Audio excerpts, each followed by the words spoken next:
Hello friends, welcome to my YouTube channel Stephen academy में आपका स्वागत करते हैं। और दोस्तों, आज हम आप लोगों के लिए लेकर आए हैं बीएससी एग्रीकल्चर फर्स्ट सेमेस्टर वालों के लिए बायोलॉजी का एक टॉपिक, जिस पर हम लोग चर्चा करेंगे।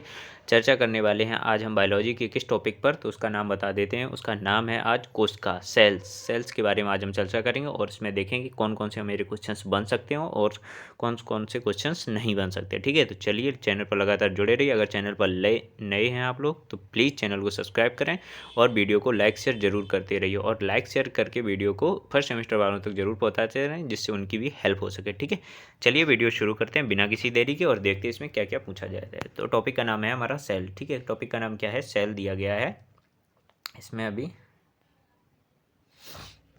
सेल दिया गया है कोशिका टॉपिक का नाम। इसके संरचना एवं कार्यकाई के बारे में हम लोग चर्चा करेंगे। ठीक है, संरचना एवं कार्यकाई के बारे में इसकी चर्चा करते हैं। चलिए देखते हैं क्या दिया गया है यहाँ पर। तो इसमें देखते हैं कोशिका क्या होती है। कोशिका जीव की संरचनात्मक, कोशिका जैसे आपको लिखने के लिए आ गया, ये आपका कोशिका जो सेल्स है, मतलब इसका आप लोगों को टिप्पणी में भी लिखने के लिए आ सकता है या पूरा क्वेश्चन भी आप लोगों को बन सकता है। जैसे कोशिका, इसकी संरचनात्मक एवं कार्यात्मक इकाई की गणना करते हुए समझाइए। तो ये आपका बड़े क्वेश्चन में भी इस प्रकार से क्वेश्चन बन सकता है। ठीक है, अगर शॉर्ट में आता है तो शॉर्ट में कैसे पूछा जाएगा, मतलब कोशिका के बारे में आप लोगों को टिप्पणी के टाइप में 2 या 3 4 नंबर में पूछा जाएगा। ठीक है, तो चलिए अभी देखते हैं कि कोशिका किसे कहते हैं। यहाँ पे देखते हैं कोशिका जीव की संरचनात्मक एवं कार्यात्मक इकाई है और जीव का शरीर एक या अनेक कोशिकाओं से मिलकर बना होता है। ठीक है, जीव की संरचनात्मक एवं कार्यात्मक इकाई को कोशिका कहते हैं। यह जीव का शरीर एक या अनेक कोशिकाओं से मिलकर बना होता है। ठीक है, सेकंड पॉइंट में मैंने क्या दिया हुआ है यहाँ पर देखिए, जीवन की आधारभूत संरचनात्मक एवं कार्यात्मक इकाई है कोशिका। इसके विज्ञान, कोशिका विज्ञान साइटोलॉजी में इलेक्ट्रॉन सूक्ष्मदर्शी तो अनेक रहस्यों को स्पष्ट कर दिया है।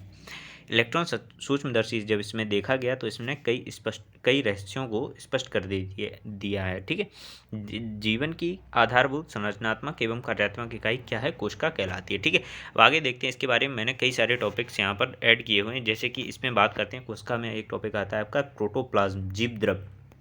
क्या आता है यहाँ पर, जीव द्रव आता है। अब जीव द्रव के बारे में भी चर्चा कर लेते हैं, जीव द्रव क्या है और ये किस प्रकार आया। ठीक है, इसमें देखिए मैक्स सुल्जे एक वैज्ञानिक थे। इन्होंने मैक्स सुल्जे ने जीव द्रव सिद्धांत को प्रतिपादित किया, जिनके अनुसार अब आपसे क्वेश्चन पूछा जा सकता है। अगर 1 नंबर में पूछा जाता है तो शॉर्ट में अगर पूछा जाएगा तो ये पूछा जाएगा जीव द्रव का सिद्धांत किसने प्रतिपादित किया था, तो मैक्स सुल्जे ने दिया था। ठीक है, ये आप लोगों को याद होना चाहिए। इसके बारे में अब जीव द्रव क्या है, इसके बारे में थोड़ी चर्चा कर लेते हैं। यहाँ पर दिया गया है, समस्त जीवधारियों का शरीर जीव द्रव्य से निर्मित इकाइयों का समूह होता है। यह होता है जीव द्रव्य एक विचित्र, अद्वितीय तथा अत्यंत जटिल पदार्थ है। ठीक है, ये विचित्र होता है, अद्वितीय होता है और जटिल पदार्थ कहलाता है। ठीक है, और जीवन के लक्षण इसी में पाए जाते हैं, किंतु अभी तक इसकी जीवित संरचना व का पूर्ण ज्ञान नहीं हो पाया है।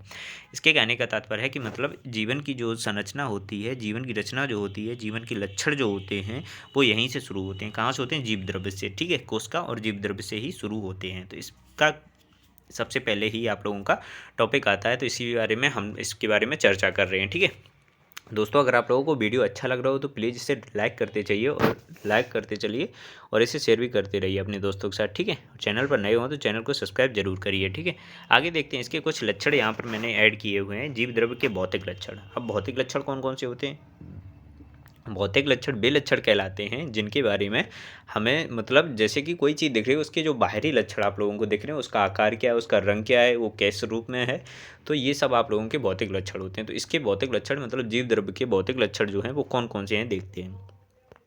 जीव द्रव्य के भौतिक लक्षण, ठीक है, पहले लक्षण की बात करते हैं। तो जीव द्रव्य चिपचिपा, पारभासी, जेली की तरह अर्ध तरल होता है। ठीक है, पारभासी होता है, चिपचिपा होता है और जेली की तरह अर्ध तरल के रूप में होता है। ठीक है, अनेक पदार्थ के ठोस, तरल, बूंदों के रूप में, गैस इत्यादि इसमें तैरते हुए दिखते हैं। ठीक है, तैरते हुए रहते हैं तो वो सब दिख जाते हैं इसमें।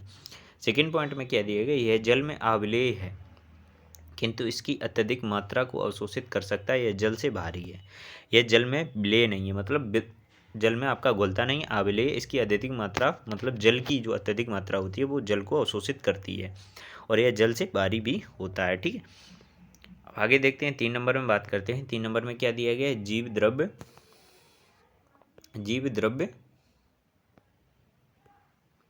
जीव द्रव्य अत्यधिक प्रत्यास्थ होता है और अपने सामान्य स्वरूप से 25 गुना अत्यधिक फैल सकता है। प्रत्यास्थ मतलब जो बढ़ सके, थोड़ा बहुत बढ़ सकते, एक्सटेंटेबल होता है, ठीक है। इसी प्रकार परंतु अपनी सामान्य स्थिति में लौट भी सकता है, अपनी स्थिति से 25 गुना बढ़ भी सकता है और अपनी स्थिति में पुनः सामान्य स्थिति में यह लौट भी सकता है, ठीक है।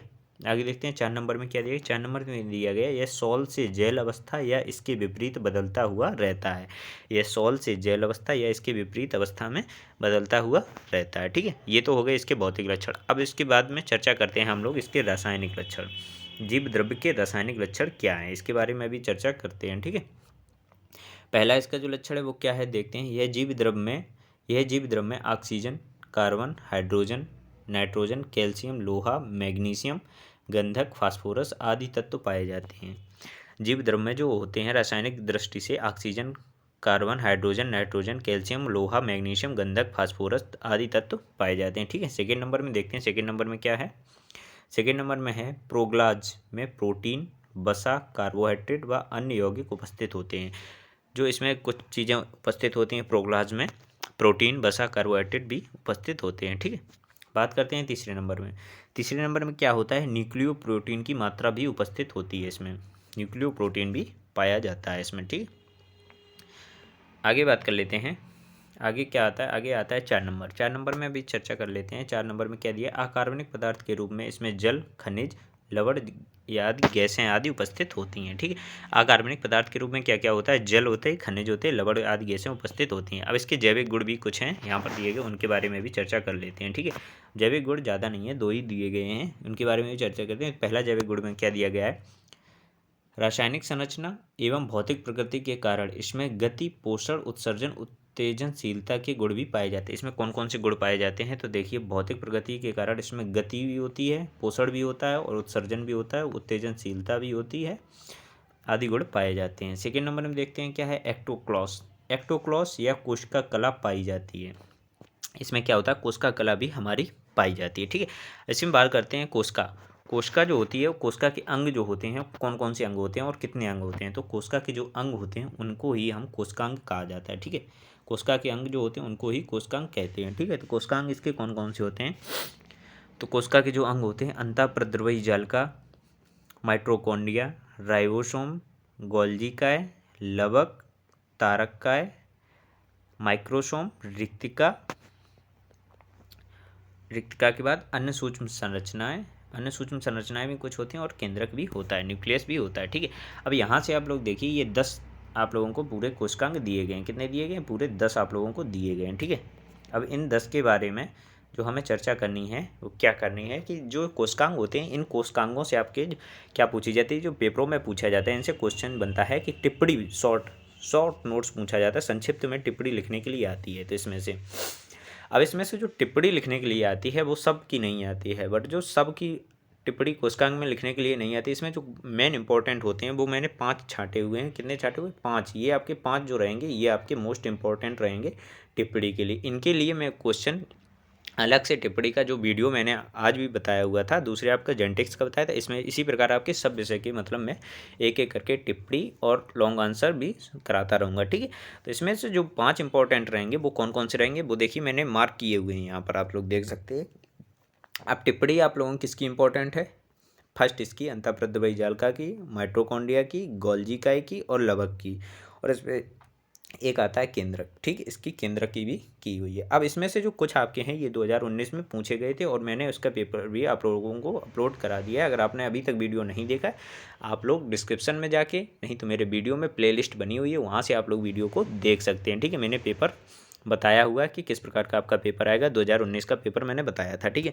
अब उसमें 2019 में पेपर में कौन कौन सी चीज़ें पूछी गई थी, उसमें माइटोकॉन्ड्रिया पूछा गया था और केंद्रक, शायद 2 ही पूछी गई थी, ठीक है। और भी अगर जो पूछी गई होगी, और इसमें से जो मैंने 5 इंपॉर्टेंट छांटी हैं, इनका वीडियो मैं आप लोगों के लिए जल्दी लेकर आऊँगा। तो लगातार वीडियो से बने रहिए, ठीक है, जुड़े रहिए। मिलते हैं आप लोगों को नेक्स्ट वीडियो में, तब तक के लिए धन्यवाद। आपकी तैयारी बराबर होती रहेगी, चैनल से जुड़े रहिए लगातार, ठीक है। मिलते हैं नेक्स्ट वीडियो में नेक्स्ट टॉपिक के साथ, तब तक धन्यवाद।